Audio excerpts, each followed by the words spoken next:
Voilà, c'est parti.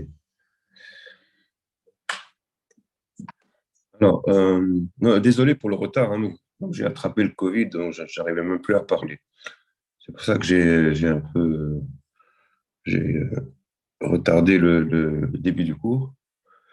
Euh, donc voici, voilà, ça c'est votre espace Moodle. Quand je dis Moodle, vous comprenez ce que je veux dire. Parce qu'il y a un étudiant qui m'a dit que pour lui, ça évoquait rien du tout. Moodle, c'est la plateforme qu'on utilise au CNAM. OK? Vous m'entendez? Oui, OK. Donc là c'est là où je poste mes annonces. Là, c'est le lien Zoom pour me rejoindre. Alors, on va voir que la fréquence des réunions. Euh, Ça, c'est un examen, je l'ai caché pour le moment. Ça, c'est une chaîne YouTube. L'année dernière, je mettais les vidéos sur YouTube. Alors, je vais regarder, je ne sais pas si je vais les garder ceux de l'an dernier et peut-être mettre ceux de cette année. Euh, voilà. Donc, je n'ai pas mis tous les chapitres encore. Je n'ai mis que le chapitre 1.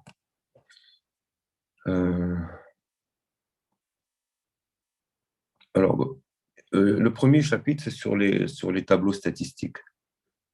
Euh, c'est assez pratique, ça peut être assez pratique dans la vie de tous les jours. On ne rentre pas dans le vif du sujet, hein. C'est comment manipuler des tableaux de données avec une variable, deux variables, trois variables, euh, comment les présenter. Et puis, il y a une petite initiation aux probabilités, en fait, parce qu'on parle de plus ou moins de probabilité conditionnelle dans ce chapitre, mais on le voit pas sous la forme de probabilité, mais sous la forme de fréquence. C'est tout à fait équivalent dans un certain cas. Euh, voilà, donc voilà le chapitre. Donc, le chapitre, il est en ligne directement. Je l'ai codé directement sous la plateforme. Donc un jour, je le sortirai. Je ne sais pas si je le sortirai cette année, parce qu'il n'est pas très... Alors, pour l'imprimer en PDF, on peut le faire, mais ce n'est pas très, très beau. Imprimer tout le livre, vous voyez. Ici, quand vous allez dans le chapitre, pouvez cliquer. Mais un jour, je vous dis, je ne sais pas si je le ferai peut-être la semaine prochaine. Je vais tout sortir et tout reprogrammer de manière plus pratique. Donc, ici, on va dans. Vous connaissez cette option ou pas? une impression, non. Oui, donc, vous allez imprimer tout le livre. Donc, ce n'est pas très beau, donc je vais l'imprimer et je vais le commenter. Euh, donc, je vais l'imprimer en PDF. Ça, c'est tout le livre. C'est tout le chapitre, si on veut. OK. Donc, je vais l'imprimer et puis le commenter ligne par ligne. Imprimer tout le livre. Et je vais faire imprimer. Et moi, je vais l'envoyer dans un éditeur Notability pour que je puisse écrire par-dessus. Voilà. Vous pouvez faire un PDF, l'imprimer chez vous. C'est bon, Ça monsieur? va, vous arrivez à me suivre parce que comme je suis le seul à parler. Oui, OK, ça va, tout va oui, bien, oui, hein? oui. Tout va bien, tout va bien. OK, Monsieur, excusez-moi, parfait. j'ai regardé un peu Oui, le Moodle du cours et j'ai regardé parce que je ne savais pas que c'était les cours de l'année oui. dernière. J'ai pas regardé les dates et j'ai vu qu'il y avait du R. Est-ce que cette année on en aura ou pas du tout? Oui, on va le faire, mais ce n'est pas obligatoire, hein. C'est juste à titre d'illustration. D'accord. Et dans ce cours, OK? Le jour de l'examen. oui, je vous Oui. écoute. Non, allez-y, Euh, allez-y, je vous ai coupé, désolé. je disais, pardon. Je disais, le jour dans ce cours, on va apprendre les statistiques, mais ça sera quoi? Ça sera sous forme de test statistiques, ou ça sera sous forme Alors, de juste petit exercice calcul? c'est le cours de base, hein. C'est des statistiques et probabilités. Surtout, en fait, statistiques, vous avez fait ça en ER 003, si je me, c'est bien ça, hein. Il y a Euh, ça, ça dépend des élèves. Parce que Tout le monde ne l'a 25 pas ans, fait. Donc, voilà, c'est ça. ER003, c'est les statistiques descriptives. C'est calcul de moyenne, d'écart type, etc. Donc, ça, c'est les stats descriptives. Et là, c'est plutôt euh, une initiation aux probabilités, à l'inférence statistique. Inférence, c'est-à-dire à partir des données, je dis quelque chose. OK? Je dis quelque chose avec un espèce de modèle de probabilité. C'est ça le. Donc, je vous ai expliqué le raisonnement, hein. Surtout, en ce moment, c'est très à la mode, hein. Avec la crise du Covid, vous voyez des données partout et des conclusions. Donc, voilà, c'est ça l'objectif du coup. Je ne sais pas si c'est clair pour vous. Je vous expliquerai pourquoi on a besoin de probabilité. D'accord. On ira. Vous m'avez parlé de tests. Vous parlez de tests statistiques, hein, c'est Oui, ça? adéquation, association, conformité, homogénéité. Oui, voilà, on ne les fait pas tous, mais moi, je donne juste les outils pour ça. D'accord. On les évoque, hein, mais on va pas dans le détail. Parce qu'on n'a pas trop le temps. Il n'y a pas il y a pas assez de séances pour le faire. D'accord. Mais du moins, ça vous donne les bons outils sur les lois à utiliser pour ce genre de test. OK? Ça répond à votre question? Oui, merci. OK. Donc, allons voir le cours. Donc, je l'ai téléchargé, il est là. Voilà. Bon, ça apparaît comme ça. J'arrive dans une seconde.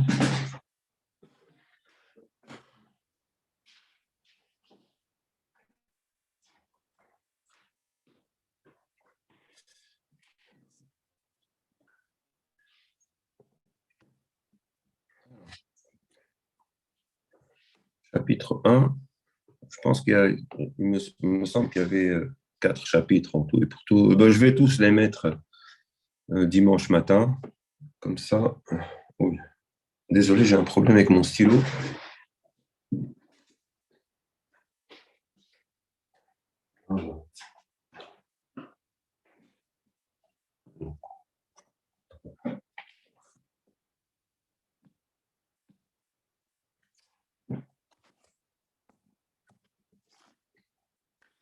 Vous m'attendez une seconde, hein, parce que j'ai perdu la pointe du stylo de l'iPad. Il faut que je la cherche, sinon je ne pourrais pas écrire. Ah, ça y est, je l'ai retrouvé. Ok, c'est bon. Voilà, ça devrait marcher. Non. Qu'est-ce qui se passe?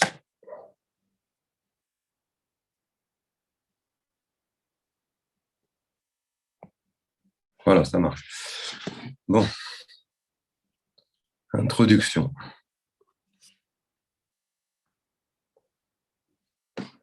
C'est un module d'introduction aux probabilités. En principe, si vous cliquez sur le lien, il va vous renvoyer vers Wikipédia, je pense. C'est juste à titre de culture générale. Alors, donc les probas, on y va. Disons que l'introduction est faite de manière assez simple pour ne pas faire peur, pour ne pas vous faire peur. Donc les applications, les probabilités, il y a des applications nombreuses, assurance bien sûr, parce il y a la notion de risque, la biologie, l'économie, la finance, gestion, médecine, publicité, etc. Donc vous aurez des applications. Il y a un domaine d'application très important. Donc moi, ce que je dis, la méthodologie utilisée ici, vous ne la trouverez pas forcément dans les manuels. Et je trouve que c'est une bonne façon de faire. Elle simplifie les concepts. Donc je ne parle pas d'univers. Si vous faites un cours de proba, ils vont vous parler d'univers, oméga. Après, ils vont vous définir une probabilité P. Et il y aura des axiomes. Ici, je ne fais pas ça du tout. Je fais ça avec des proportions de manière très simplifiée. Bon, bien sûr, la généralisation, elle est assez dure, mais je ne vais pas parler de ça. Si vous allez à un cours de fac, en général, on parle d'univers, on essaie de regarder. Et on fait beaucoup de dénombrement aussi. Ici, on ne fait pas de dénombrement. C'est-à-dire dénombrer, c'est regarder toutes les possibilités et les calculer avec les combinaisons. Je ne fais pas ça. Donc, ce n'est pas du tout l'approche qui est utilisée ici. On est au CNAM, hein, donc on a des gens qui viennent d'un peu partout. Donc, il faut vraiment adopter une méthode différente. Bon, cette méthode n'est pas de moi, elle date depuis de nombreuses années au CNAM. C'est comme ça qu'on fait, donc je fais la même chose. Donc, si vous voulez une manière standard d'enseigner les probas, il y a plein de livres. Par exemple, ici, je vous ai mis Ross, c'est Sheldon Ross. Je regarde sur Internet. Pour ceux qui veulent aller plus loin, ce n'est pas les manuels qui manquent. Ça, je vais regarder ici.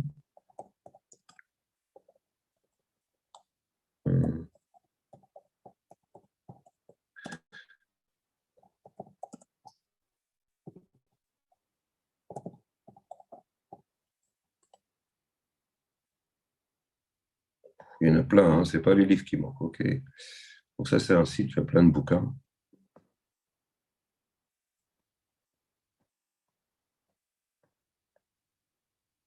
Bon, en anglais, il y en a certainement beaucoup plus. Par exemple, si je mets Probability and Statistics,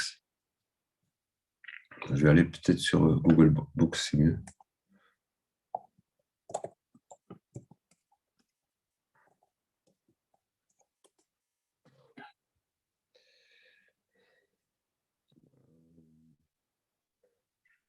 Google Books, donc je fais livres. Ils sont où les livres là? Ça, c'est pour la finance. Elements, Probability and Statistics. Donc, vous avez des milliers de livres sur ce sujet. Si je regarde celui-là,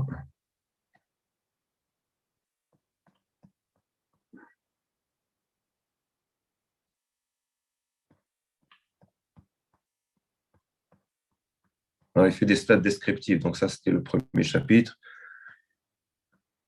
Donc, les probabilités, ça doit être un peu plus loin. Donc, les probabilités, c'est après. Ça doit être après. Ici. Ça, c'est ce qu'a fait mon collègue. Régression. Je vois pas la page 2. Non, c'est des stats descriptives, ça. OK. Machine learning. Vous avez entendu parler de ça? Machine learning? Entendu, oui, mais savoir ce que c'est, non.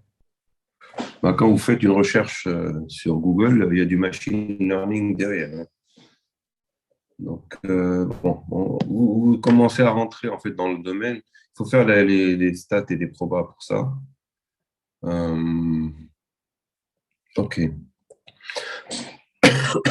On vous recommande un bouquin sur Amazon, c'est du machine learning.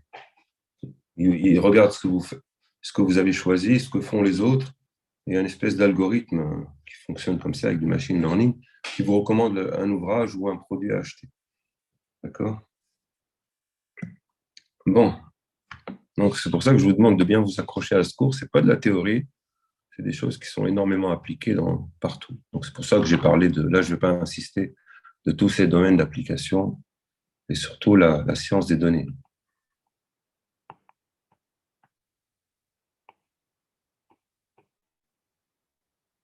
Alors, pourquoi j'ai fait R? Parce que si vous voulez faire de la science des données, c'est R. C'est un langage de programmation. Donc, je trouvais que c'était intéressant de choisir, de sauter sur cette occasion. On fait des petites statistiques simples et de faire ça avec un logiciel, avec R, quitte plus tard à approfondir ces notions et aller pour vous vers la science des données qui offre pas mal de débouchés. Alors, nous introduisons les concepts à partir d'exemples simples. Les exemples il faut vraiment partir d'exemples simples, bien compris, pour introduire ces notions, ces concepts. Ici, en fait, on commencera par les proportions, parce que tout le monde sait ce que c'est une proportion.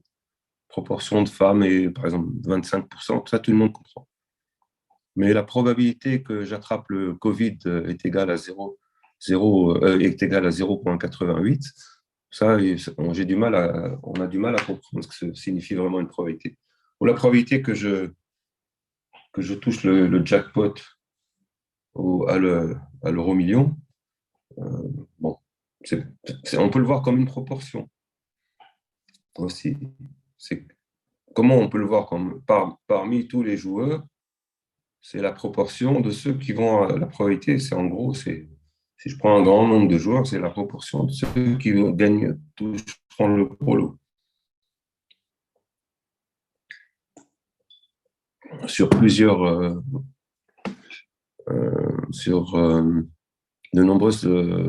fois, qui joue 1000 fois, et la proportion, le nombre de fois où il aura gagné, ça sera en gros la probabilité. En gros, hein, c'est comme ça que je vais introduire les probabilités. Donc ça, cette approche-là, on appelle ça l'approche fréquentielle ou fréquentiste. Plutôt fréquentielle, moi je dis. C'est-à-dire voir les probas comme une fréquence et pas comme un concept axiomatique, pas comme un axiome. Les axiomes, ça veut dire, en fait, ce que font les probabilistes, ils disent, j'ai un univers, oméga. Oméga, c'est c'est les possibilités que je peux avoir. Par exemple, si je lance un dé, c'est comme ça qu'ils font, hein, lancer un dé. Donc, ça peut sortir, il peut sortir 1, 2, 3, 4, jusqu'à 6, vous êtes d'accord? Oui. Donc, c'est ça leur univers, c'est ça où leur univers. Ici, c'est des exemples simples, hein. Je vais jusqu'à 6. Après, je me dis, c'est quoi une proba? Une proba, c'est quelque chose. Alors, après, on définit ce qu'on appelle il y a des sous-ensembles de ce oméga. Donc, c'est des sous-ensembles inclus dans oméga. C'est-à-dire, par exemple, A égale à 1, par exemple, 2, 4, 6.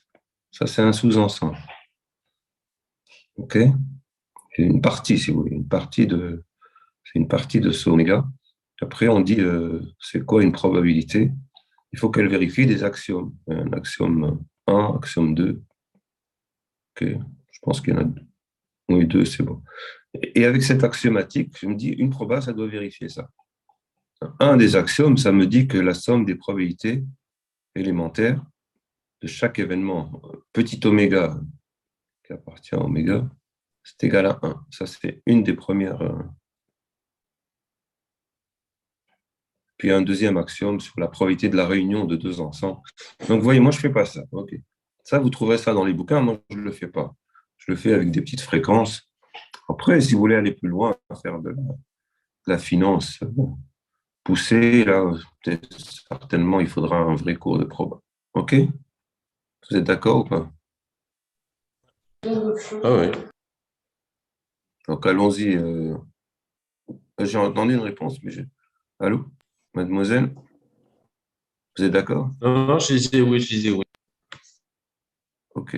Mais j'ai entendu quelqu'un d'autre. Je ne sais plus si c'était un non ou un oui. OK. Je continue? C'est Personnellement, bon? oui. OK. Oui, Donc, c'est bon. elle suffira largement. C'est bon. OK. Donc, on va se suffire de ça. Déjà, avec des fréquences, ce n'est pas si simple que ça. Alors, donc, pas d'approche axiomatique. Celle que je vous ai montrée, je l'ai barrée. Donc, c'est comme ça, si vous vous étonnez de voir que les bouquins de proba ne commencent pas de la même manière, l'idée, c'est que en douce, on arrive à faire des choses avec ces probabilités. OK? Donc, on fera des calculs de proportion. On partira en fait d'effectifs d'individus, même si ce n'est pas indispensable de faire ça. Hein. On va partir de choses concrètes.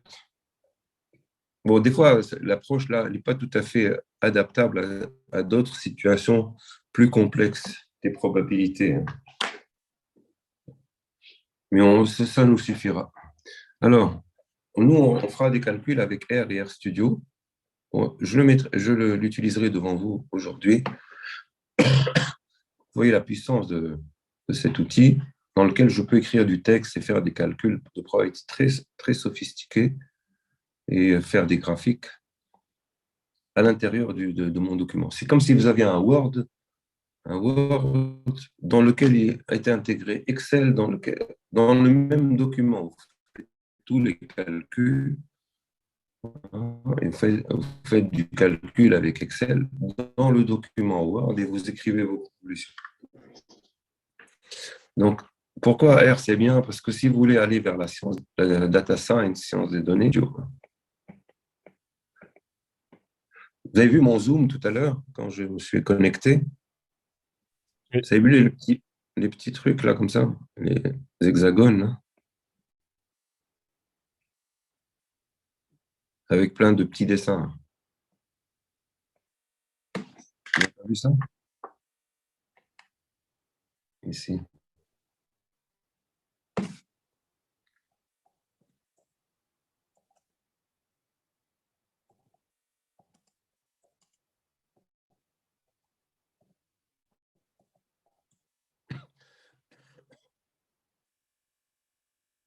Vous avez vu ces petits dessins là? Qui permet de faire plein de choses. Par exemple, vous voulez faire de la cartographie, vous appliquez, ça s'appelle des paquets, c'est des librairies de programmes. OK? Voilà. Et ça permet d'écrire des R Markdown, ça permet d'écrire, c'est une librairie qui me permet d'écrire et de faire des calculs statistiques dans un même document. OK? Alors, c'est bon, vous me suivez ou pas? Je peux continuer? Allô? Oui, monsieur. D'accord. Alors, si vous voulez utiliser RStudio, il suffit de l'installer. Tout à l'heure, je vais le lancer. Alors, commençons par un exemple simple. OK, ça, c'est bien. Donc, je ne sais pas si je vais peut-être pas programmer. Si vous voulez programmer, je vous montrerai comment on ouvre la plateforme, comment s'inscrire et comment faire ces petits calculs. Alors, je commence par une entreprise qui possède un fichier client qui comporte 2000 individus. Et donc, j'ai ce fichier, ça s'appelle client CSV. Où est-ce qu'il est? Où est-ce que je l'ai mis, le client CSV? Ah, vous ne l'avez pas, donc vous pouvez. Il faut que je vous l'envoie, il faut que je le mette sur. D'accord, une seconde, je vais voir où est-ce que je l'ai mis sur la. Introduction. Où sont les datas?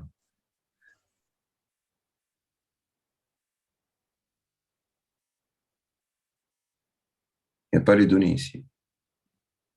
Ok, il va falloir que je les mette, ok? Bon, donc, bonne occasion pour aller Monsieur, sur R. Ouais. Je vous c'est écoute. pas des données qui sont en ligne, dans le sens où Oui, en fait, je dois les c'est mettre en ligne, pas sinon on ne pouvait pas travailler. des datas qui sont sur un site. Ouais, Ah non, c'est mes datas. d'accord. D'accord. D'accord. Donc, je vais voir où est-ce qu'elles sont. Elles doivent être ici. Donc voilà, là, je suis sur RStudio. Alors, RStudio, ce n'est pas la peine. Vous n'êtes pas obligé de l'installer sur votre machine. Vous pouvez utiliser la solution qui est dans le cloud. Il suffit de taper, je vais mettre le mot-clé ici. Ça s'appelle RStudio Cloud.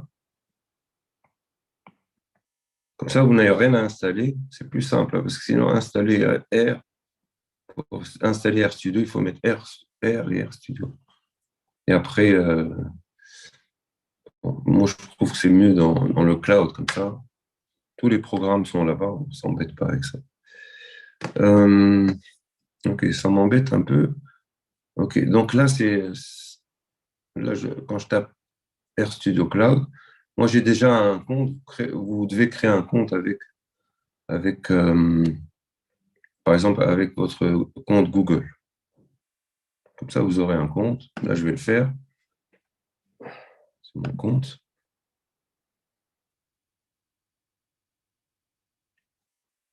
Alors, en principe, je dois avoir un espace pour ESD à ER05. Voilà.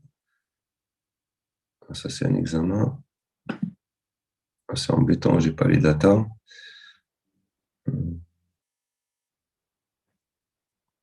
Bon, ok.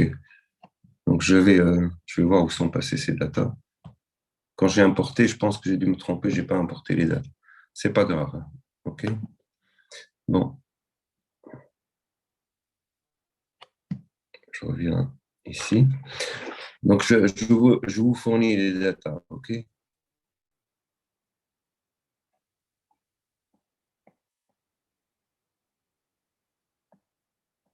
Je dois les avoir quelque part. OK. Donc, donc ces données, c'est un fichier qui s'appelle client CSV. Il suffit de le mettre dans votre logiciel. Vous pouvez l'ouvrir avec Excel. Hein. Vous pouvez même ouvrir avec Excel. Vous avez tout à fait la possibilité. En fait, si vous l'ouvrez avec Excel, donc je ne vais pas le faire aujourd'hui, hein, ça prend beaucoup de temps de faire ça. Vous allez voir en fait un fichier comme ça avec 2000 lignes. 1, 2, 3, jusqu'à 2000. Comme ça. Et il y aura 2 colonnes. Il y aura... Allô? Sexe, Excusez-moi. région. Oui. Excusez-moi. Alors, en fait, votre fichier, Oui, là, client.csv, oui. quand on clique dessus, en fait, il est là. Hein. Oui. Ah, ok. Quand moi, je clique sur le lien, désolé, je le trouve, en fait, votre fichier. Ouais, parce que vous êtes sur le PDF, là, je pense. Merci. Non, parce que non, en fait, sur le PDF, ça marche aussi. C'est parce que je suis sur Notability. Je suis sur Notability. Okay. Et on ne peut pas le faire sur Notability. Okay, non, mais il est là hein, quand on clique sur le Moodle du cours. Enfin, moi, je le trouve. Donc, je ne sais pas magnifique. Pour les autres, mais... Merci, c'est sympa parce que ça va me simplifier la vie. OK. Donc, je clique chapitre 1. Donc là, effectivement, il est cliquable, le lien. C'est bon. Sinon, ça m'oblige à aller... Il est sur mon drive, en fait, je pense. C'est ça. Donc, je clique dessus. Télécharger. OK, merci beaucoup. Super. Donc, je vais pouvoir faire la démo devant vous. Bon, ce que je vous dis, c'est que le jour de l'examen, vous aurez un examen sur papier. Donc, moi, l'idéal pour moi, ça aurait été que vous puissiez faire un examen sur ordinateur. Et je crois que ça, c'est assez difficile à gérer. Dans les autres cours, moi, je donne des examens avec l'ordi. Les gens, ils arrivent avec R, ils font tous les calculs sur R. Ils ont appris à programmer.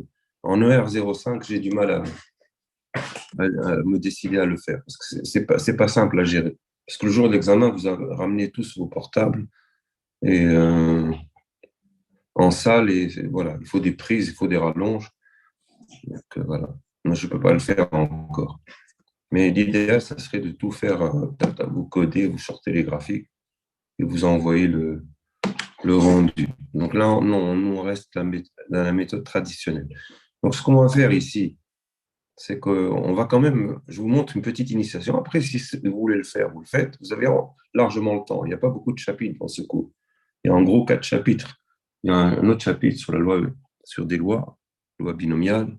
On va montrer comment calculer les espérances, les variances, les fonctions de répartition, les densités. Après, on aura un chapitre, un gros chapitre sur les lois discrètes, donc la loi binomiale. On fera la loi binomiale, entre autres. Il y en a d'autres, il y en a plein de lois.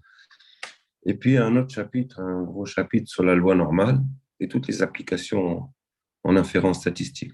Donc, on a largement le temps de faire un peu de programmation. Mais le jour de l'examen, on n'a pas besoin de ça. Ça vous aide à mieux comprendre les notions. OK? Est-ce que c'est clair? Oui. Allô? OK. Donc, je vais ici en RStudio Cloud. Oui, c'est clair. Je vais dans mon... OK. Moi, je vais le faire moi. Hein. Après, si vous voulez suivre ce que je fais, en général, j'attends les étudiants, je regarde leur écran, voir si... Et en général, on perd beaucoup de temps parce que ça ne marche pas tout de suite. Donc, j'ai fait un nouveau projet. Donc, si vous voulez faire un projet, après, vous suivrez ce que je fais, hein, puisque vous aurez la vidéo. Je vérifie que je suis bien en train d'enregistrer. Recall. Enregistrement en cours, tout va bien. Donc, vous pourrez suivre ce que je fais ici. Donc, je vais une fois que vous êtes inscrit sur RStudio Cloud, vous pouvez créer un projet. Alors, vous n'aurez pas le même environnement que moi, parce que moi, j'ai un abonnement pro. je paye chaque mois une quinzaine d'euros pour pouvoir bien structurer mon espace de travail. Your Workplace, vous aurez ça seulement. Your Workplace, ça suffit amplement pour faire. Alors, moi, je préfère avoir la version pro. J'ai plus d'options et je peux créer un espace pour chaque cours. Donc là, je vais aller dans ER05. Ça, c'est là où j'ai fait l'examen de l'an dernier. Examen de juin 2021. Je l'ai fait entièrement en R, OK? Comme ça, je fais les calculs, tout a été vérifié. Alors, new, on va faire un nouveau projet. Donc, la console est en train de... Donc, il est en train de créer un projet. Et là, je vais l'appeler chapitre 1. Ça, je vais reprendre... OK, chapitre 1.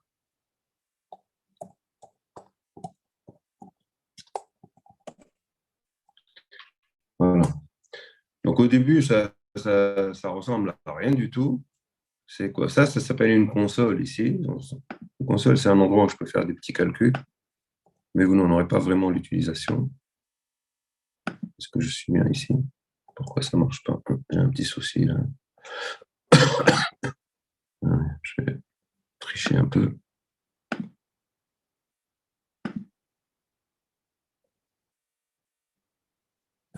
Je vais réessayer. Si je fais 1 plus 1 dans la console, il me met 2. Si je mets log de 5, oui, il calcule log de 5. En fait, c'est là où il fait les calculs. OK, non, moi, je ne vais pas faire ça. Je vais faire un nouveau projet. Donc, je vais dans New File et je vais faire ce qu'on appelle un notebook. Un notebook, c'est une espèce comment on appelle ça, un notebook?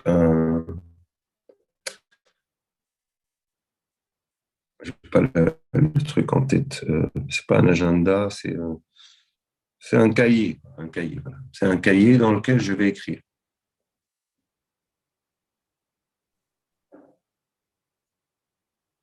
Et je vais faire les calculs. Pour ici, celui que j'ai fait sur Moodle, vous aurez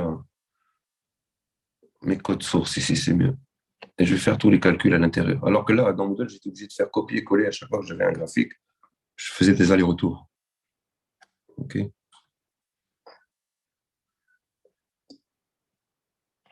Au début, voilà, il me crée mon notebook. Donc, il écrit un titre. Bon, je vais le changer, bien sûr. Et si je veux visualiser ce que ça fait, je vais ici, là. Preview in Viewer Pane, ça veut dire qu'il va me faire un preview ici. OK. Et si je fais preview maintenant, je lui donne d'abord un nom. Ça, c'est le nom, chapitre 1 ici, c'est le nom du projet. Alors que là, c'est le nom du fichier dans lequel vous écrivez. Une petite différence. Dans un même projet, vous pouvez avoir plusieurs fichiers. Donc, je vais l'appeler le chapitre 1 comme ça. OK, save. Question. Voilà. Donc, ce que vous voyez. Oui. Du coup, vous avez ouvert un notebook, mais du coup, est-ce qu'on peut mettre du code dedans ou c'est seulement pour le texte? Oui, bien sûr. Non, je vais tout faire. Vous voyez, ça, c'est du code, ça. La partie grisée, c'est du code. C'est du calcul. Vous voyez, si je le clique ici, il fait un graphique, là, direct. Du coup, à gauche, c'est du R script et à droite, c'est du R notebook? Ça, à gauche, c'est c'est votre fichier RMD. C'est votre fichier de code, en fait. De code Markdown. MD, ça veut dire Markdown. Markdown, c'est un truc de programmation HTML. D'accord. Ils ont mis R devant parce qu'il y a du code R dedans. RMD, OK? À droite, c'est le rendu. Alors, je peux faire un rendu HTML, je peux faire un rendu PDF, je peux faire un rendu Word. OK. OK? Donc, ce qui est à gauche, ça a été rendu. Alors, si je le fais en PDF, autorisé, voilà votre PDF, c'est ça. C'est beau, hein? Ouais. Maintenant, je vais écrire chapitre 1, je vais refaire tous mes codes là-dedans. Et regardez, en fait, ce qu'il a fait ici, cars, c'est un fichier de données, je vais vous montrer d'ailleurs. Et il a fait un plot des voitures, de ce qu'il voit dans ce. Regardez, si je reviens ici, c'est des données qui sont intégrées dans R. Je vais lui demander c'est quoi ce cars. Et je me mets ici. En fait, c'est des data. Vous voyez? C'est des data frames. C'est Heroes ici. Vous voyez ici? Alors, il y a leur vitesse et la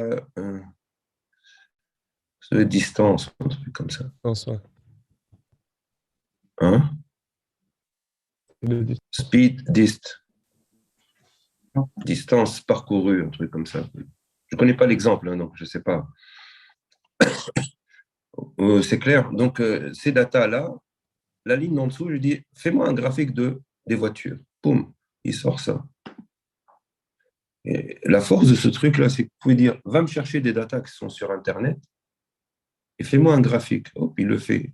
Et là, en fait, il vous imprime le texte et il vous faut les graphiques en même temps.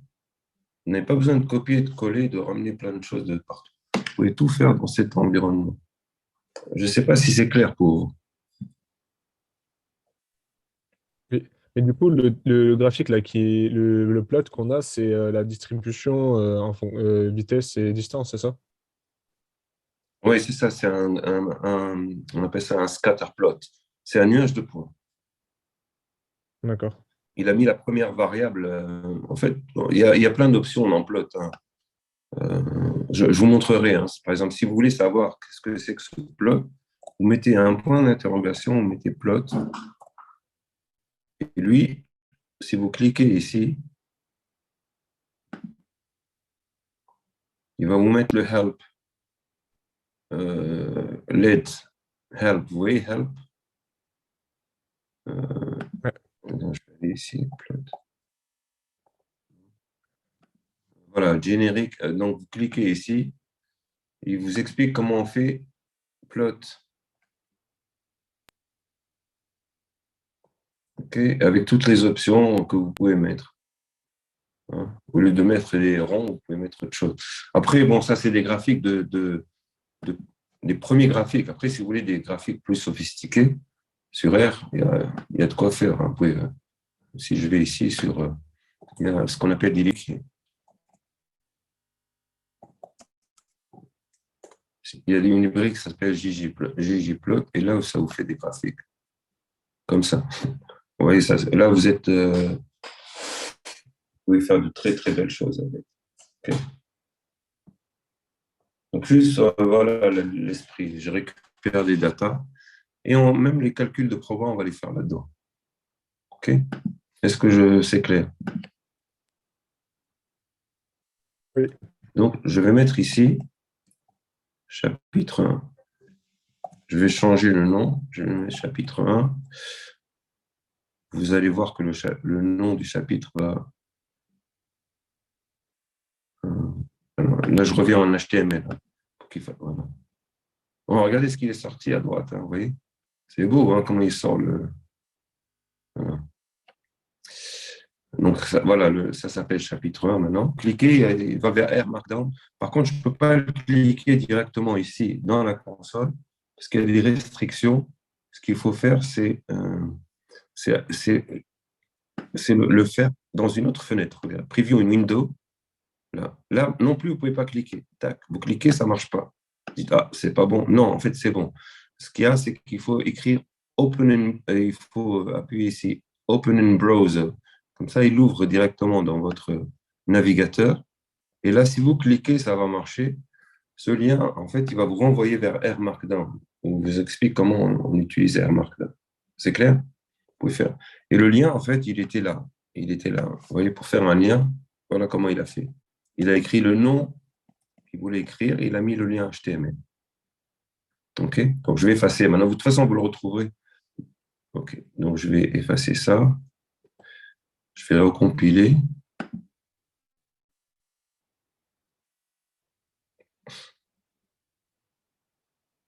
Je vais peut-être le compiler ici en interne. Voilà, j'ai enlevé ça. Alors ça, vous voyez les deux, ça, les deux étoiles entre run, c'est pour faire des caractères en italique. OK?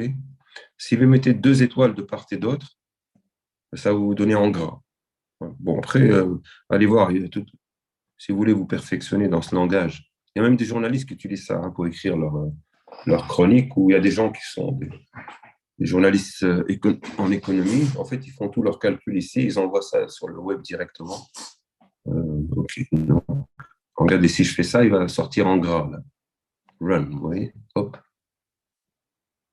Après, si vous voulez chercher comment ça marche, vous allez sur Internet, dites Markdown gras. Hop, ça va sortir. Oui, je le fais devant vous, là.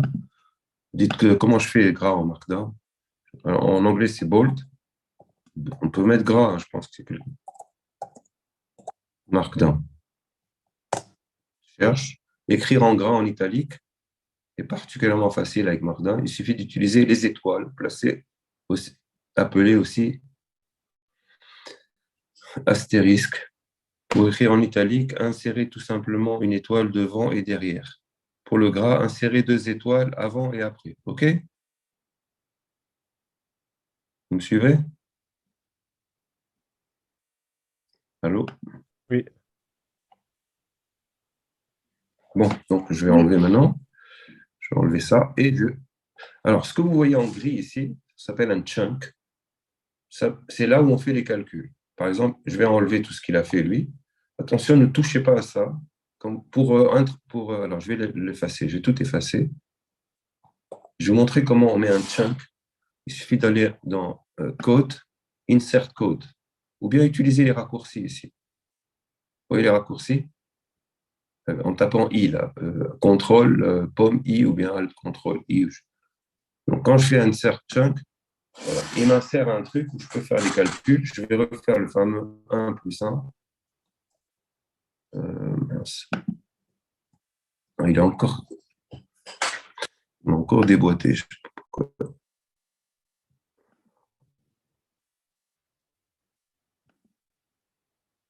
Je ne sais pas pourquoi j'ai ce souci, hein, pourtant. Je ne sais pas si c'est à l'iPad. Ok, je vais refaire 1 plus 1. Et log de 5. Voilà. Ce que je faisais dans la console, je peux le faire ici. Directement dans mon document. Ici, je fais hop. Knitting, ça veut dire tricoter, ok? Tiens, il râle là, je ne sais pas ce qu'il a.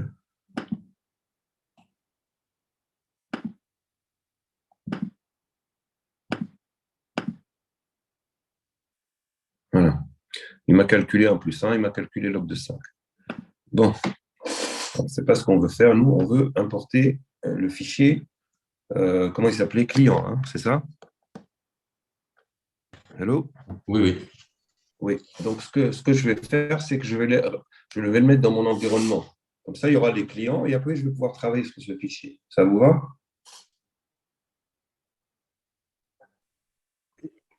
Donc, pour ça, vous allez dans Files ici et vous faites Upload. C'est-à-dire, ramène les data. Upload. Choisir le fichier. Choisir le fichier. Et client, il est là. Vous voyez? Je le vois là parce que moi, je l'ai téléchargé. Ça vous va? Vous êtes en train de faire en même temps que moi, c'est ça? Perso, oui. Ah, très bien. Combien, il y a d'autres personnes qui programment en même temps que moi? Non. Non, moi je regarde. Vous pouvez le faire plus. Ok, regardez, faites-le plus tard si vous voulez. Vous avez un peu de temps, vous mettez la vidéo et puis je vous enverrai la vidéo. Ok. Donc je vais dans Client. Je fais OK. Donc vous allez voir le client CSV, il est là. Là, je suis content. Excuse-moi. C'est bon? Oui. Donc je vois un client CSV qui se met là. Donc je vais pouvoir importer ces datas, les lire et donc je vais enlever ça. Donc je vais importer les données. Alors, je vais aller dans le cours, je vais cliquer. Qu'est-ce que j'écris? Read CSV, je crois, un truc comme ça. Je pense que j'ai dû taper read.csv. Et là, je mets client.csv. Il y a une autre façon de le faire, hein, plus simple, hein, mais OK, ça veut dire lis les données. Je vais voir s'il arrive à le faire. Qui s'appelle client.csv, que je vois à droite ici. D'accord? OK, je fais ça. Un autre forme, pourquoi? J'ai une question, monsieur. Ouais, parce Bon, qu'il y a sinon, je vais faire la méthode personnellement, import. moi, ça me dit que le... Monsieur? Oui, oui, Personnellement, moi, je vous ça me écoute. dit Ça a coupé, c'est pour ça. que le fichier, il a, oui, que le fichier, il a des numéros magiques, magic number. Quand je l'ai pris depuis le... En gros, ils me disent que le fichier Peut-être était qu'il y a une corrompu. histoire de séparateur. On va se débrouiller, c'est pas grave. Oui, oui, c'est pas grave. Ok. Non, vous en faites pas. Je fais client CSV ici, import. OK, je peux le faire comme ça à la main. Yes. Donc là, j'ai. Ah oui, donc je pense qu'il manque un package, c'est pour ça qu'il n'a pas voulu le faire. Je ne sais pas. Il y a un truc qui manque comme ça, il va l'emporter.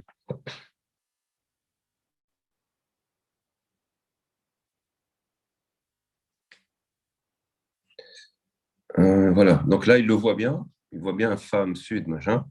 Et là, je vais. Alors, donc voilà, vous voyez en bas, code preview. Donc c'est ça mes lignes de code, en fait. Si je veux l'importer comme ça, je vais faire ça. Je pique les lignes de code, je vais les mettre dans mon chunk. Voilà. Oui, oui, je sais pourquoi, parce que j'ai oublié les codes. Vous voyez, c'est pour ça qu'il ne voulait pas le faire. Ici, vous voyez les codes, je les ai oubliés. Donc, OK, je vais copier ici. Je vais fermer. Cancel. Je vais venir ici. Et là, ça sera clean. Là, cette fois-ci, c'est bon. J'ai juste oublié les codes. Et là, si je fais ça, le voilà. OK? Donc, voilà le fichier client. Donc, je vais enlever le view, hein, parce que là, ça me va. Sinon, OK, je vais enlever view. Donc, qu'est-ce qu'il a fait? Il a appelé une librairie qui s'appelle Readar. C'est une librairie qui permet de lire des fichiers. Alors que ce soit des fichiers CSV, des fichiers SAS, des fichiers n'importe quel Excel. OK? Et si vous mettez read-csv, il sait qu'il doit lire des fichiers CSV. Alors, il l'a lu ici et il l'a mis dans un objet qui s'appelle client. Donc, je vais réexécuter là. En principe, il ne va rien montrer parce que je vais effacer ça. Donc, si j'exécute, il ne se passe rien parce que je ne lui demande rien. Si, mais ça, c'est juste euh, des warnings, en fait, c'est rien. Donc, je vais mettre ici, si je tape client, là, il va m'afficher tout le fichier, les 2000 clients. Voilà. Voilà votre fichier. Il est énorme, il y a 2000 rows. Rows, ça veut dire ligne. Il y a 2000 lignes et 2 colonnes. OK. Le premier, je pense qu'il y a un petit souci avec la première colonne. La première colonne, je pense qu'il a lu comme un compteur, en fait. Bon, c'est pas grave. OK. Alors, maintenant, si voilà, mes deux données sont là, je vais pouvoir faire ce que je veux. OK. Je vais pouvoir calculer le nombre de femmes, le nombre d'hommes directement dans le programme ici. Alors, si je tape names de client, je vais avoir le nom des variables qui sont dans ce fichier client. C'est pas en R, on appelle ça un data frame. OK. Alors, je vais enlever client ici, parce que sinon, il va m'afficher les 2000 lignes. Je lui dis, quels sont les noms de tes variables? Et donc, il a trouvé 2, sexe et région. Mais ça, par contre, je ne comprends pas ce truc. Oui, il en a une troisième aussi. Je pense qu'il y a une troisième variable. Alors, ce que je vais faire, c'est que je vais regarder ma première colonne. Donc, je vais faire client. C'est pas comme Excel, hein. Ici, ça ne marche pas comme Excel. Ça veut dire que les datas, vous les voyez. Alors, c'est pas ça. Crochet, comment je peux faire crochet? Voilà. Client, alors je vais faire, si je tape ça 1, 1, ça veut dire que ça va être la première ligne, première colonne. D'accord. Et si je tape ça, il va me donner la première colonne. Donc, vous voyez que la première colonne, en fait, c'est juste le compteur 1, 2, 3, 4, 5, et qui s'appelle 3 petits points 1. Donc, ça, c'est pas très beau comme nom. OK? Donc là, il y a un petit souci. Alors, si je prends la deuxième colonne maintenant, ce que vous voyez, c'est que vous avez femme, homme, c'est ça. Bon, donc, je nettoierai le fichier un peu plus tard. Hein. Donc, j'aime pas trop cette colonne où il y a marqué 3 petits points 1 comme titre. Ça, c'est assez curieux. Alors, si vous voulez voir uniquement le début du fichier, vous faites head client, comme ça, on visualise un peu ce qu'il y a. Et si j'exécute, ça fait, voilà, il vous donne les 6 premières lignes. Donc, vous voyez ça, que je vais renommer d'abord. D'accord. Donc, je vais commencer par renommer cette variable. Names. Donc, je vais faire client. Et donc, moi, celui que je veux changer, c'est le premier. Alors, si je mets le premier nom, en fait, comme ça, le premier nom. Vous voyez que là, il va vous dire, le premier nom, c'est 3 petits points 1. Je n'aime pas ce nom, donc je vais le changer. Je vais lui affecter autre chose que je vais appeler identifiant. C'est l'identifiant du client. Donc, pour ça, il faut taper C, identifiant. Identifiant du client. On va dire que c'est 1, 2, 3, 4 jusqu'à... Voilà. J'essaie comme ça. Voilà. Après, je vais faire head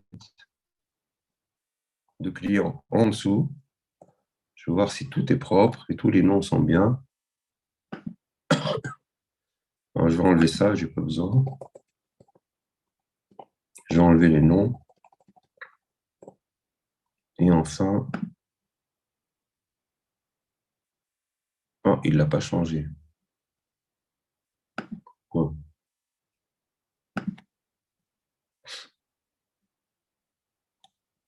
Ah, non, il a dû le changer. Une seconde.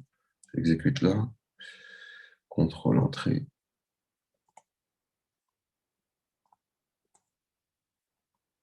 Une petite erreur, désolé.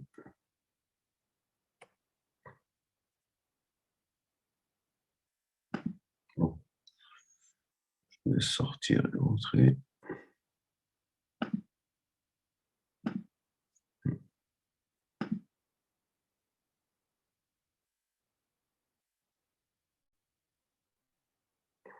C'est comme ça. Donc, ok, c'est bon. Donc, identifiant du client, ok. Donc, tout va bien. Donc, je vais peut-être mettre identifiant id, hein, c'est plus court. C'est trop long, ça. Identifiant, voilà, comme ça. Id. Je recommence, ça va être plus joli comme ça. Pourquoi il râle encore?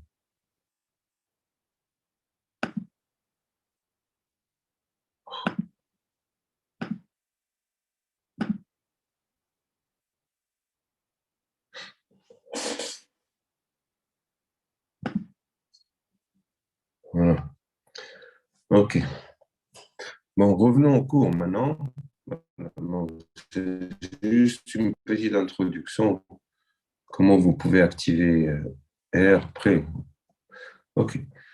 Donc, je reviens ici. Donc, je vois que j'ai mon fichier. Vous êtes d'accord? Donc, dans ce fichier, il y a deux variables qui sont qualitatives. Ce n'est pas des grandeurs numériques, hein, c'est qualitatif. OK?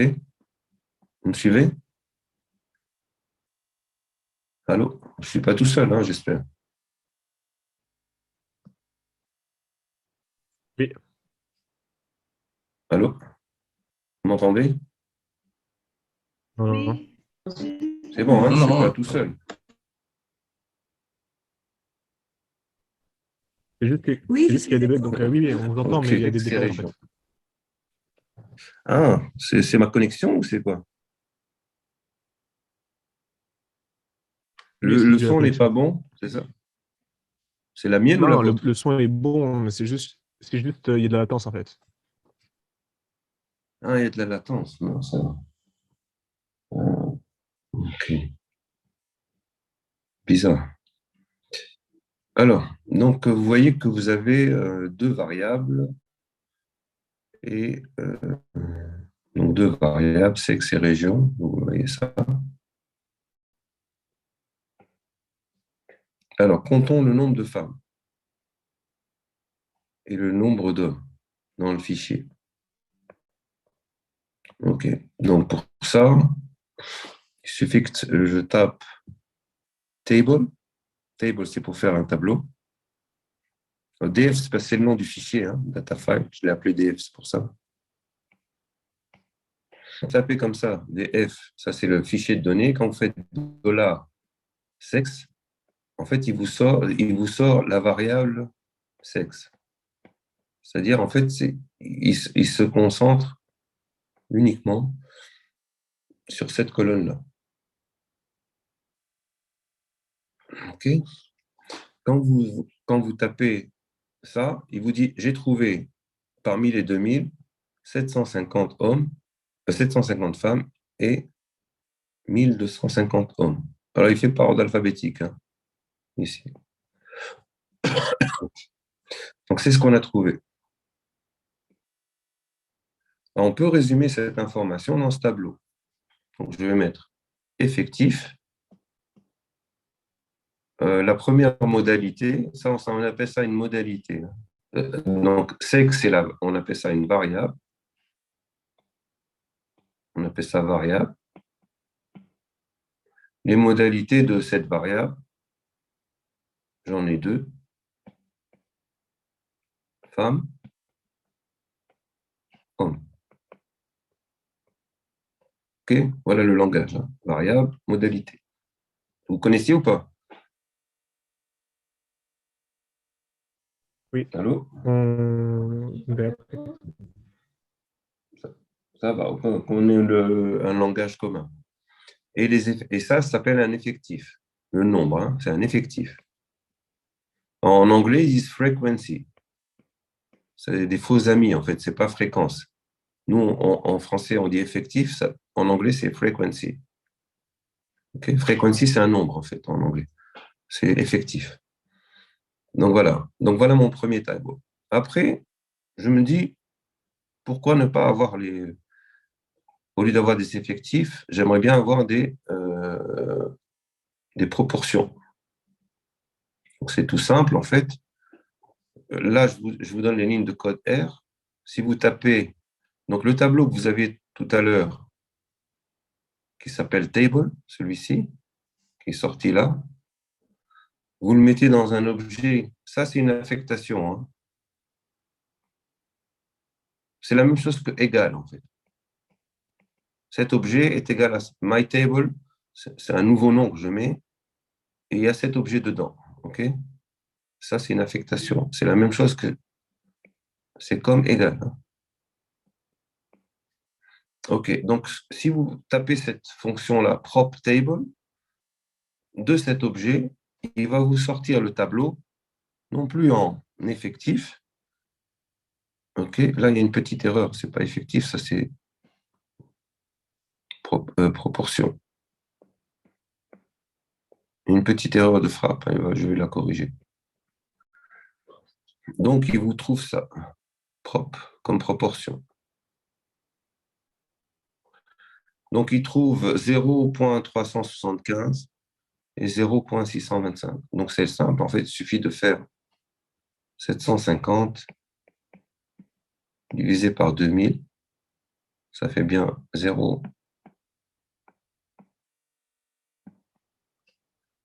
Et donc, 1250 divisé par 2000.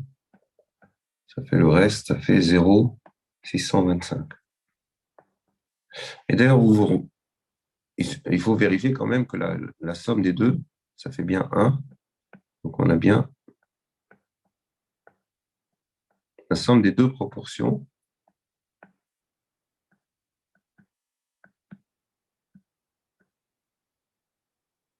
D'ailleurs, ça, c'est le pendant de l'axiome dont je vous ai parlé. Je vous ai dit que la somme des probabilités vaut 1. C'est ça, en fait. Nous, la somme des proportions vaut 1. Ça vient de là, cette histoire d'axiome des probabilités. Que la somme doit valoir 1, ça vient de ça. OK. Alors, vous me suivez jusque-là? Oui.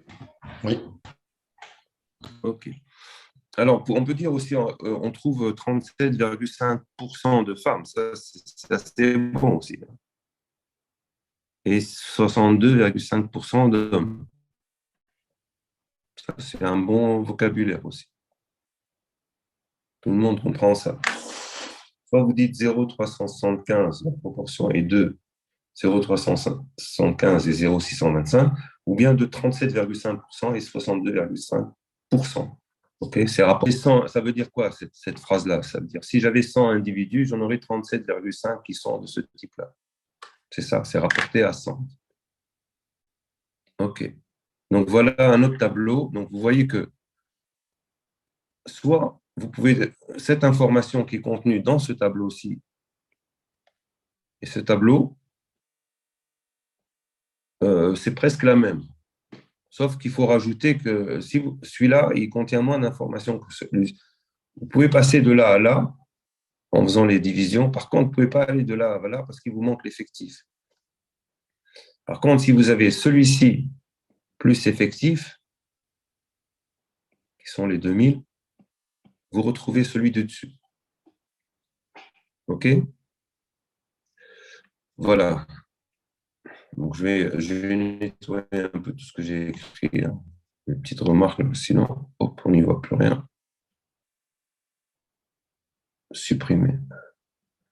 Donc, voilà comment je vous demande de lire ces chapitres.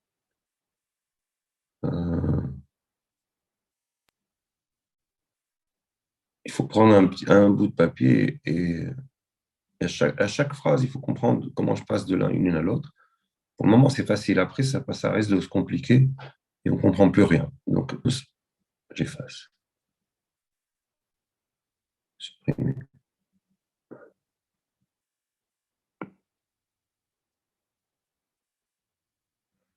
Je vais juste garder la petite erreur de frappe que je vais corriger parce que je ne peux pas garder.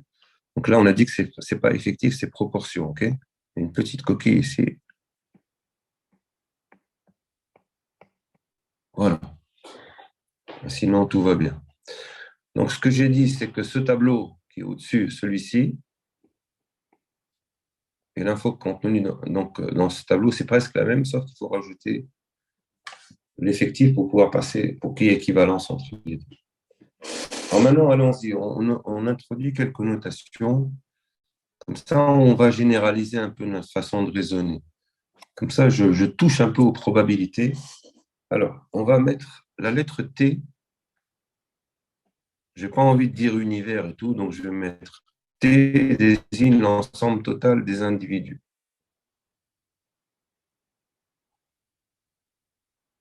OK, donc ici, T, alors, la lettre A désigne un sous-ensemble.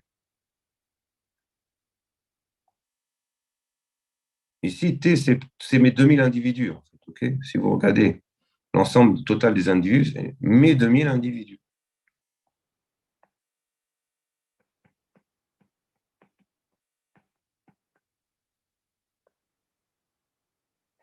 Dans mon exemple. Hein. La lettre A désigne un sous-ensemble. Par exemple, A, ça peut être les femmes. Exemple, hein. Ça peut être les hommes. OK? Ça peut être l'autre variable, c'était quoi? Femme, homme, région, ceux qui habitent dans le sud. Hein? Et l'idée aussi. Excuse-moi, je n'entends pas bien, ça coupe. L'idée? Hein? La variable qu'on a Tu mis, peux... qu'on a rajouté, idée. L'identifiant.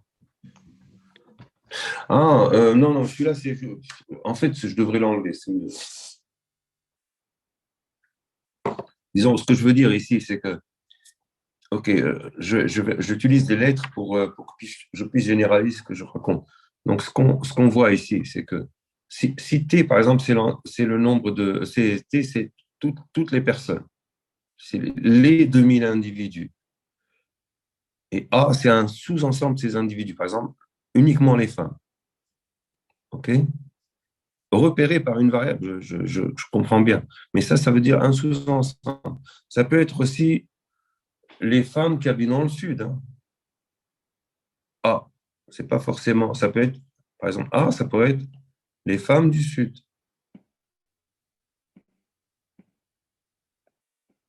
Et sud, et qui habitent dans le sud. Là, c'est une autre sous-population. Ce que je veux dire ici, comment je calcule la proportion de gens qui sont dans le sous-ensemble A? La proportion, PR, il faut le lire comme une proportion. Il suffit de faire le nombre de gens qui sont dans A, dièse, ça c'est hashtag, là, c'est le nombre. Hein. C'est écrit en dessous. Le symbole dièse se lit comme effectif. Donc, c'est l'effectif des gens qui sont dans A divisé par l'effectif total. Donc, ça, c'est ma première formule.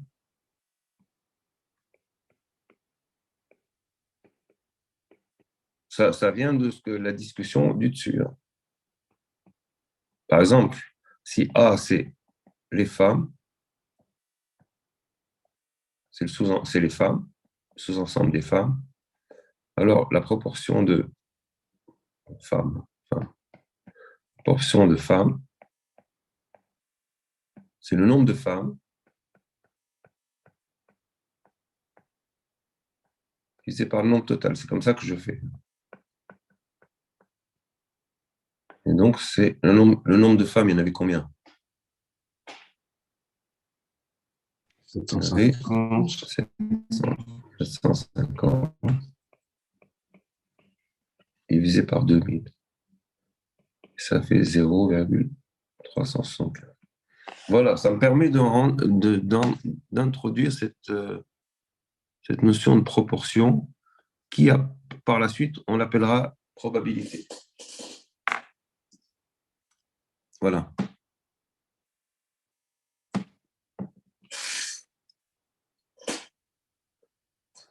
Et vous voyez, vous verrez après, quand on va définir ça proprement, pour le moment, je n'ai jamais parlé d'axiome ou de probabilité. En fait, quand on va le faire de manière naturelle, comme ça, comme on a l'habitude, compter des gens à faire des proportions, vous allez voir apparaître des choses comme des probabilités conditionnelles. Le théorème de Bayes, l'approche bayésienne, c'est très important. Donc, uniquement avec des proportions. C'est ça la force de cette approche-là. Alors que quand on dit aux gens, on leur écrit quelque chose comme ça, probabilité de A sachant B, alors là, c'est la panique parce que les gens ne comprennent pas ce qu'on est en train de faire. Alors qu'ici, vous allez comprendre. Vous allez voir des gens, des populations, des proportions, et tout va devenir clair et limpide. Okay, c'est pour ça qu'on fait cette approche-là. C'est pour pas qu'il reste un doute alors que ce sont vraiment des notions fondamentales. Vous êtes d'accord? Oui. Ok. Alors, il faut lire quand vous lisez votre cours, il faut le lire. Bon, vous n'allez pas vous arrêter à chaque ligne, mais au moins vous lisez ligne par ligne, comme ça, de manière séquentielle. Si vous ne comprenez pas quelque chose, vous mettez un point d'interrogation et vous me posez la question. OK. Vous avez les forums aussi. Hein. J'ai mis un forum. Je ne sais pas si personne n'utilise ça, mais je pense que c'est important de le mettre ici. Ici, si vous revenez à votre espace, forum pour et par les élèves. En cas de doute, vous pouvez poster sur le forum et vous pouvez m'envoyer un mail. Bien sûr, je vous répondrai tout de suite. OK, vous avez un doute, vous ne comprenez pas une notion. Pour le moment, c'est des notions simples, hein, mais voilà. Après, il y aura des exercices assez subtils. Hein, il faut vraiment vous méfier. Par exemple, alors, proportion de femmes, c'est ce que j'ai écrit tout à l'heure. La population des clients est partitionnée entre femmes et hommes. Donc, partitionner, ça veut dire, j'ai mis un lien, une partition, ça veut dire, vous prenez un ensemble, vous le coupez en deux, OK, A, par exemple, A et B, il faut que la réunion des deux soit égale à tout l'ensemble total. C'est ça que ça veut dire. Par exemple, une partition, par exemple, je prends,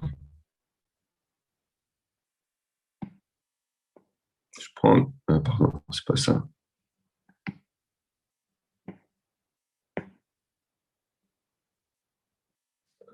Ça, c'est des individus, OK? Faire une partition de ces individus, ça veut dire, je prends cela, voilà, là, j'ai fait une partition en 3 groupes. Le groupe A, le groupe B, le groupe C. On appelle ça une partition. OK? Il faut pas que ça se coupe les uns. Il faut pas qu'il y en ait qui appartiennent à 2 sous-ensembles. Et il faut que quand je fasse la réunion de A et B et C, je tombe sur l'ensemble total. L'ensemble total, c'est ça. C'est clair? Donc, effectivement, là, je peux faire une partition du total des clients en hommes et femmes. Je peux faire une partition en nord-sud aussi. Donc, vous remarquez que quand vous prenez la proportion de femmes et la proportion d'hommes, on trouve 1. Ça, on remarquera. Okay, c'est juste une remarque. On l'avait déjà remarqué d'ailleurs. C'est toujours pour cette histoire, c'est comme T en fait. La somme des probabilités de chaque élément, événement, enfin élément de sous cet ensemble est égal à 1. C'est ça, ce 1-là, et j'y tiens beaucoup.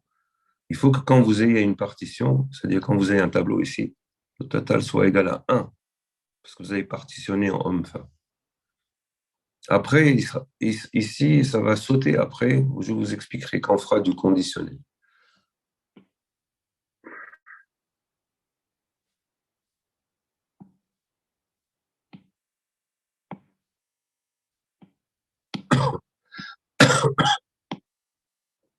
Voilà.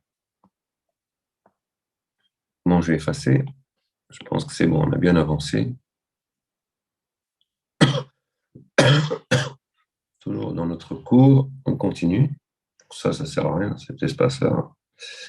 Ah, voilà.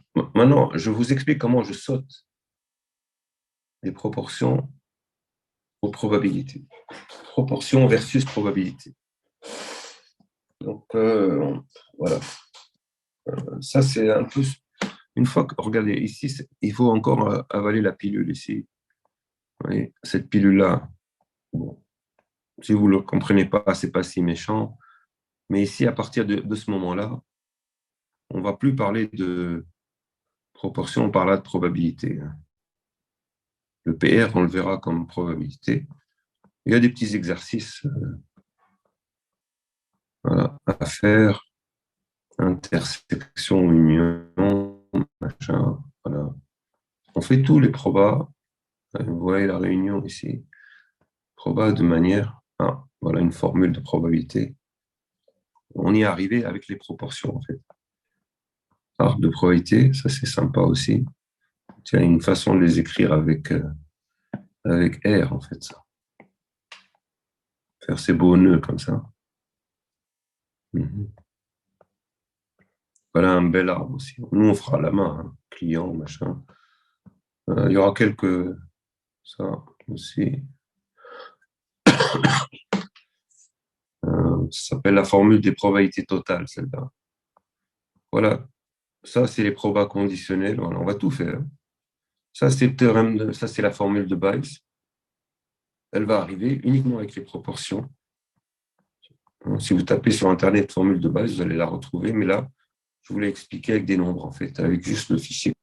Voilà ce que j'attends de vous. Hein. C'est d'apprendre les notions de probabilité de manière simple et surtout claire, que ce ne soit pas une notion trop vague alors que c'est vraiment fondamental. Vous avez des remarques?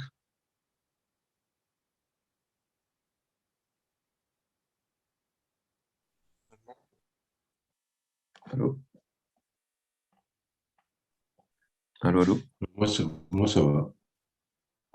Ça va, tout va bien? C'était pas trop. C'est assez clair? Oui, c'est clair. Ok, donc bon, c'est pas dur, hein, il faut y aller doucement. Après, les exercices à l'examen, ce chapitre donne lieu à au premier exercice où je vous donne un tableau avec des données. C'est un puzzle, vous devez retrouver les proportions dans tous les sens, reconstituer des arbres. C'est assez beau, hein. C'est un petit, il faut se gratter un peu la tête. Mais une fois que vous avez bien compris ce que je raconte ici, euh, bon, c'est jouable, hein. En faisant j'ai plein d'examens des anciennes années. Donc, sachez que vous avez un quart des points. Alors, moi, je donne 4 exercices. OK?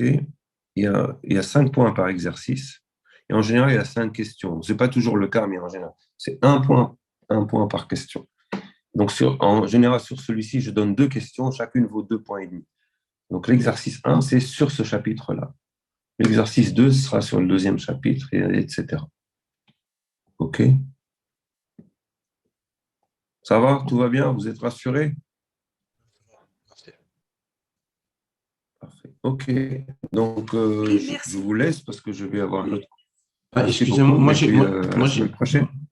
Yes. donc c'est Ah oui. tous les samedis à 9h30, c'est ça? Bon, je vais peut-être changer. Allô? Je vais regarder. Peut-être qu'on va avancer à 9h. Comme j'étais malade, j'ai mis à 9h30, mais OK, en D'accord. fait, j'étais bien réveillé bien avant. Mais il y aura un Zoom tous les samedis Je vous matins, c'est enverrai, hein, ça? vous inquiétez pas. Je vous enverrai les rendez-vous. Attendez mon rendez-vous, OK? Je vous D'accord. envoie un mail, en fait. D'accord? Ok. Mais du coup, ce sera pas le OK? mardi ou machin, c'est le samedi. Ah non, samedi, samedi. Samedi, parce Ok. que l'horaire du cours était prévu le samedi. OK? Ok. Ça Très marche. bien. Allez, à bientôt, hein. Merci. Au revoir. Au revoir. Au revoir. Merci. Au revoir. Excusez-moi. Oui. Juste une question par rapport RStudio Cloud. C'est pour l'examen Oui. aussi, on va l'utiliser. Non, non, il y a pas de. Non, pas du tout. C'est pas du tout. C'est pour vous. Si vous avez un peu de temps, D'accord, faites-le. Si vous ok, n'avez pas le temps, merci. ne le faites pas, hein.